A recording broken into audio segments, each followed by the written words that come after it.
Hello everyone, my name is Joshan. I'll be presenting you my capstone project today called the Loan Default Prediction for the ADSP course. This project will have four sections that we will look at today. The first one will be the problem statement, followed by the overview of the data set. We will then look at the solution implementation, and I will finish off the presentation with my findings and final recommendations. For the problem statement, we have retail banks that earn a significant portion of their profits from home loan interest, and this comes from mostly financially stable customers. To avoid losses from these defaults, banks need to carefully assess an applicant's credit worthiness. Traditionally, this approval process is very manual. It's also very labor intensive, and it is susceptible to human error and human biases. Data science and machine learning now offer more efficient, unbiased alternatives in order for banks to leverage. However, it is crucial that they ensure that these systems don't inherit uh, existing biases from past human decisions. For the overview of the dataset, we have a dataset that contains 5,960 home equity loans with 13 attributes captured. Out of these, um, out of these home equity loans, 1,189 cases, or about 20%, have severe delinquency or ultimate loan default.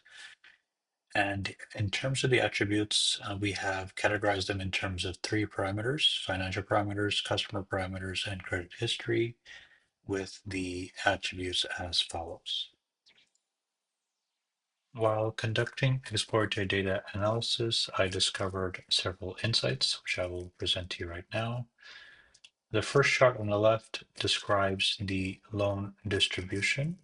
In this case, 80% of the loans were repaid, while the remaining 20% of the loans were defaulted. The total loan amounts here equate to 20.1 million in terms of loans that defaulted, and the remaining 90.8 million for loans that ended up getting repaid. The dataset did have a lot of missing values for several of the attributes. The highest one was debt to income ratio at 21.1% of values that were missing, followed by derogatory reports at 11.9%, and finally delinquent reports at 9.7%. The final chart on the right describes the loan type distribution. 69% resulted in debt consolidation, while the remaining 31% resulted in home improvement as a loan type. For the model solution overview, before we actually implement the model, we need to set the evaluation criteria. In order to set the evaluation criteria, we need to identify the incorrect predictions that this model might make. The first incorrect prediction that it will make is the fact that it will predict that a borrower will default on their loan when they in fact repay. This is otherwise known as a false positive prediction. The second way the model will make an incorrect prediction is the opposite, in which it will predict that a borrower will repay their loan when they in fact actually default on their loan. This is also known as a false negative prediction. Now, out of these two scenarios, the second scenario is the most impactful one for the bank because this actually results in a loss of revenue. In order to minimize this false negative prediction, we will evaluate for recall and we will use it to maximize the recall score of the model. For the model building portion, there were three models that were built: a tuned logistic regression model, a tuned decision tree model, and a tuned random forest model. Because this was a classification type of problem, these models were the ones that were used to compare against each other. Now, with the precision and recall scores of the three of them, the one that was performing the best would be the tuned decision tree model. The tuned random forest can also be used in this case, but in terms of model training time, the tuned decision tree model was performing better in terms of efficiency. In order to evaluate how well the model is performing, we implement what is called a confusion matrix. What the confusion matrix will do is identify how well the model is performing with its predictions.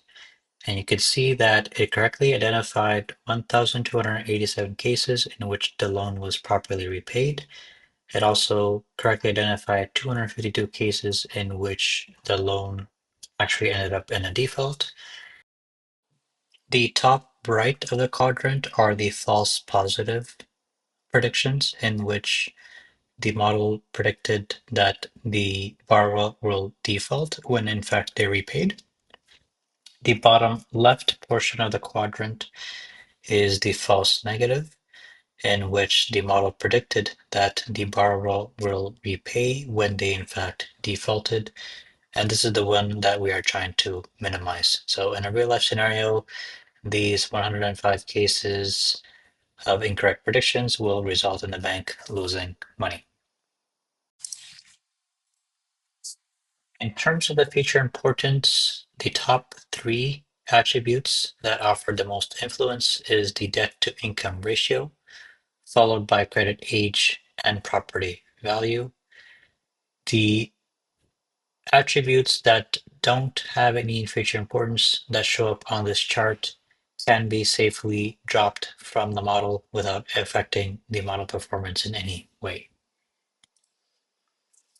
If this model was to be implemented in production in its current state, the expecting bank can estimate $14.3 million in savings, which would result in around 13% of its total savings.